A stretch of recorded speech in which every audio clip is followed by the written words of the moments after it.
Фер, демократски и кредибилни избори посакуваат владата, учесниците на изборите и политичките партии, но овој пат и со една додавка која ја отсликува суровата реалност со коронавирусот, а тоа е заштитата на здравјето на граѓаните.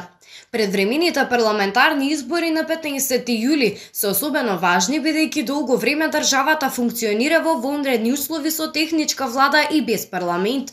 Согласно политичкиот договор, постигнат пред одложувањето на изборните действија во март за првичниот датум на изборите 12 април и последниот договор како и уредбите на владата, изборните действија продолжуваат онаму каде што запреа, но со дополнителни прецизно утврдени протоколи за заштита на здравјето на граѓаните поради коронавирусот.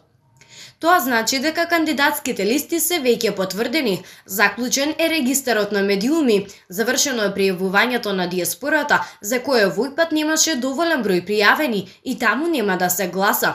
Извршена е ждрепка за редоследот на избирачкото ливче, а завршени се и други действија.